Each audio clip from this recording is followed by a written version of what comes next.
Man, dog, they telling me, man, you really took your ass to Detroit, man. What do you think about when Terry and Meech got back together, man, as far as like brothers and sticking together and shit? And well, how big do you think that was for Detroit? I don't think it meant anything for Detroit. When you went out to Detroit, anybody ever tried on this last trip?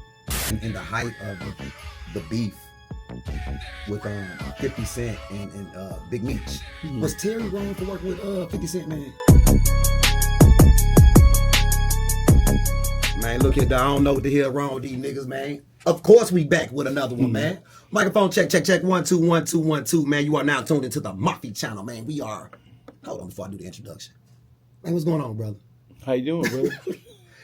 Hey, y'all, we got Dawgface back in the building, man. What's up, dog? Oh, all's well, brother. All's well. Good? All's truly well. Yeah, absolutely. Looking like money, shining. You know what I'm saying? Yeah, this is normal. This is a down day for me. Watch game still going crazy. Absolutely, we see it. Absolutely. But you good, though? Yeah, I'm good. I'm good. Bro, you know, everybody know how I do. I got to go right into it, man. Mm-hmm. Man, dog, they telling me, man, you really took your ass to Detroit, man. If I was an old dude, I'd say, man, you hard-headed. Yeah. What you doing out of Detroit, man? How was your trip, sir? I had to go tend to my business. You know, I got business up there, you mean? Okay. I got business up there. I have property. I have commercial and residential property. I have a part of my actual business structure is still headquartered out of the city of Detroit. So it's just what it is. That's just a normal trip for me. So you've had businesses there for years or just like... Yeah, for years. Recently. I have. Yeah. All of my businesses are well, not all of them. I have 3 of the 4 businesses I have are headquartered out of the city of Detroit. Really? And I still have all my property. I still have my house. So I'm in Detroit more than I'm anywhere else. Really? Yeah. Okay. So you got a lot of love for Detroit despite the narrative that's being ran on you right now. Man, the narratives that are being ran by the people who are running them, this shit has no impact and no bearing on anything that I'm doing. You have people just trying to throw rocks at the heavens. Right. You got people with 38 trying to shoot at the moon. That has howling at the moon. That has no impact or bearing on anything that I'm doing whatsoever. They think that they are doing something, but the reality of the situation is they are doing nothing. When you mention my name, you're pushing me up higher in the algorithm. And I know that people in Detroit don't really understand the YouTube space.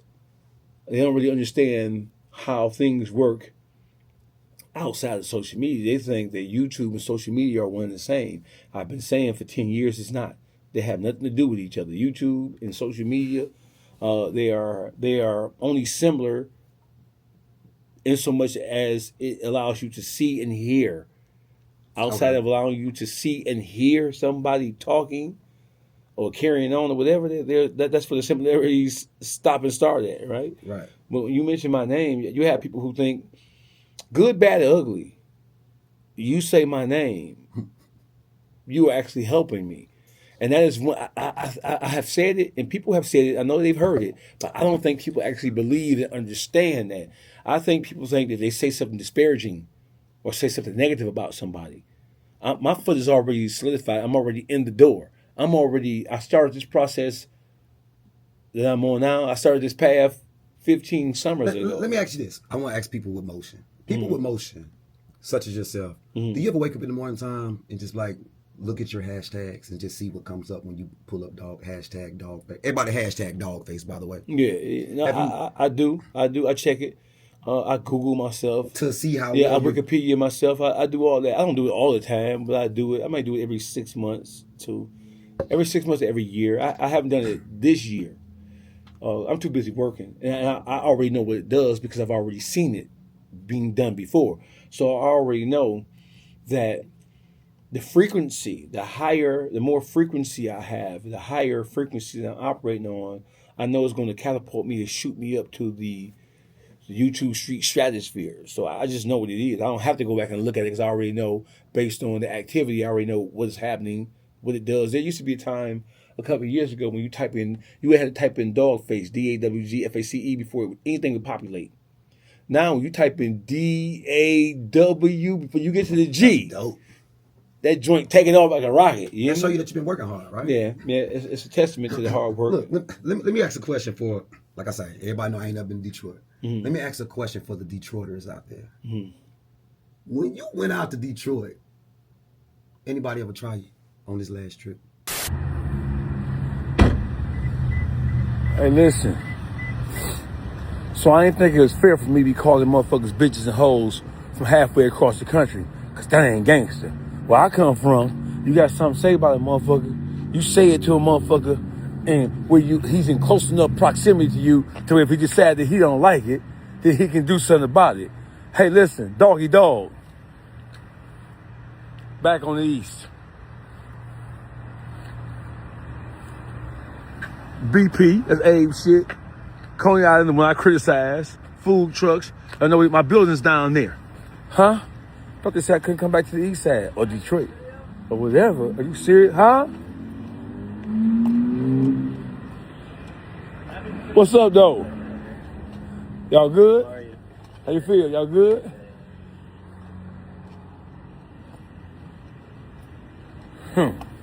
I can't come back to what? To who? What?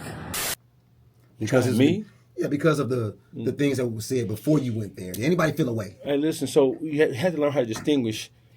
See, when you're dealing with one of the things that is similar, and it may be even more impactful, is that like between social media and YouTube, one of the similarities is that you have people who are commenting. They leave comments. That's just atmospheric talk.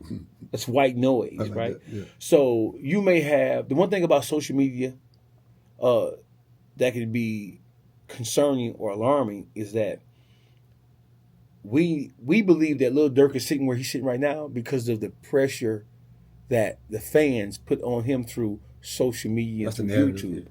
Right. So sometimes a person can have a disagreement, and that disagreement can be exacerbated by the fans who want to see, once they discover it's an issue, they want to see somebody collide. They want to see a collision. They want to see people really, they really crash out. Right. I don't pay attention to that shit. For entertainment, for Right. their entertainment. So purposes. you didn't when people say, like, for example, you can't come to Detroit, you might need to move.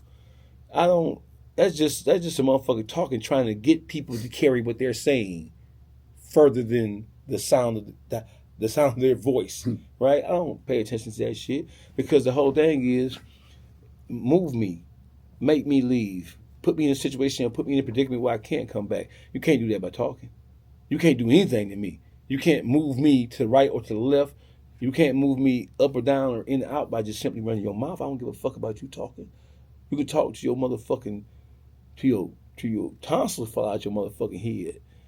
You make me, put me in a situation, put me in a predicament. You put me in any predicament where I feel uncomfortable, you're gonna lose your life. And that's disrespectfully. You hear me? Because I'm never gonna let a motherfucker make me uncomfortable to the point where I feel like I can't go somewhere or I can't do something. You put me in a situation like that, then we have to have a different type of conversation. Right? I'm not even gonna get on here talking all that death threat, all that shit's goofy to me. Yeah. Right? So let me just say, if you make me feel uncomfortable, I'm going to do what I have to do in order to reestablish my level of comfortability. That's just it. Right. Do you feel like you had to make that Detroit trip? I'm always in Detroit. That was just one trip. It was just the time for that trip timing. that happened immediately after the explosion between me and them suckers. Mm-hmm. I'm in Detroit more than I'm in anywhere else. I have homes in Florida, Georgia, and Detroit. My actual house in Detroit is right outside of Detroit. Right. So I have my office is still in Detroit. Let me ask you this, man, because as soon as I saw this come across my screen, I said, man, I can't wait to ask Dawgface about this. What do you think about when Terry and Meech got back together, man, as far as like brothers and sticking together and shit? And how big do you think that was for Detroit, bro? I don't think it meant anything for Detroit. When it comes to BMF as a whole, don't forget BMF. They didn't make their legend in Detroit. They are from Detroit, Right. But they didn't make their. I mean, so when I say make legend, the legend of BMF, it started in Detroit because that's where they are from. The brothers are from, right? So that's the origins of it. But they didn't become legendary until they started to move around the country and started to establish friendships and relationships from the St. Louis's to the Memphises to the LA's to the Atlantas to the Miami's to the New York's, right? Their legend was made outside of Detroit. So what does it mean for Meech and T to get back together? It was something that should have happened a long time ago. I don't criticize it because they are family. Right. When you look at, there were things that transpired between those two people prior to them going to prison, which caused a strain in the relationship. There were things there were actions that both men, there were actions that they both were involved in that displeased the other. T and Meech getting together, that's what brothers supposed to do. Right. Right? You don't have a situation where somebody told on somebody. The wiretap thing was a wiretap. Anybody can get wiretaps. So they was just on the phone. Right, was on the phone talking. Yeah. You know, should he have been doing it? Probably not. Right. Should have known better? Probably so. Right. But they didn't necessarily. There were things that transpired. I know about things about money coming up missing and right. and people leaving. But and pinching off little shit. And, but when it comes to that though, I know friends who have fallen out with each other and then reestablished a connection after some time, whether it is weeks, months, years, what have you. So it was a blessing. I know it made their mother smile. I'm sure it did. I know it made their children smile. I know it made their extended family members smile. I don't see anything wrong with it because if you can fall out with your friend, how many times do friends fall out with each other and then they reconcile later? So if friends can do it, brothers can do it because they have blood ties to each other. So what does it mean to Detroit? I don't think it means anything to Detroit because Detroit, Big Meech and T were not the only drug dealers in the city of Detroit. Big Meech and Southwest T were not the biggest drug dealers. They were not the longest running drug dealers in the city of Detroit. Detroit is on the underside of things, on the underbelly of that motherfucker. Detroit is a dope man city. So the overall impact of BMF, I think it was more impactful to the country as a whole than it was to Detroit. Because in Detroit, we got to live. Whether you got a BMF plug or whether you got a best friend plug, whether you got a YBI plug, whether you have a whatever plug. A plug is a plug in the city of Detroit. Motherfuckers ain't sitting back worried about what the fuck BMF was doing. When BMF was doing it, you had other motherfuckers who had plugs with, get money, with cartels, with Colombians and Peruvians. That was commonplace in the city of Detroit. That's regular shit. Detroit, that's business as usual in the city of Detroit. So what does it mean? I think it meant something to, because BMF is a part of the culture now. 100%. Right. It's not just Detroit. What does BMF and T, what does T and Meech get back together? What does it mean to Detroit? I don't think motherfuckers losing sleep over it. I don't think motherfuckers are waking up smiling because of it. I think it's just what brothers do. You have brothers who fall out and have disagreements, so it just is what it is. Let me ask you this. In the height of the beef with 50 Cent and Big Meech, was Terry wrong for working with 50 Cent, man? You know, he did that little project. I think he should have known better. Was tacky? I think because, so 50 Cent, what 50 Cent did, the chart, the course was to change lives. When he acquired the rights to the story of BMF, whether it was going to be a movie or would it turn out to be a series later, he that whole thing was supposed to change lives. It was supposed to change and support and buttress and just make life better for the family as a whole. Of course, when you know, with this understanding and knowing, so T had been locked up a long time. And so don't forget, before he got locked up, he was Southwest T. He was a kingpin. So I don't know if he actually really calculated the move right. I don't know if he really understood what taking that picture with Supreme Son would mean and would do. I think that he thought it was nothing. I don't think he really gave it much thought. You don't think he gave it much thought? I don't think he really gave it much thought in terms of the consequence end of it. You know what I'm saying? I don't think that Meech or T, when they move, I don't think, because they were so big once upon a time, I think that in their minds they believe they are still that. Even though they know the circumstances have changed, I don't think that they think they have to answer to anybody. I don't think, I know that T knew the relationship between Supreme and 50 Cent. There's no way he couldn't have known it. There's nobody in America. He's a highly intelligent man. Yeah. So we know he knew, but I don't think that he thought Or then I could be wrong. He could have knew, because I don't think that he was profiting from it like Meech and Lil Meech was profiting from it. So I think it could have been a fuck you moment. It could have been a middle finger to the whole process, because I don't think he was profiting from the series like like Meech and Lil Meech were profiting from it. So it could have been a fuck you. It could have been an FU finger. Could have been.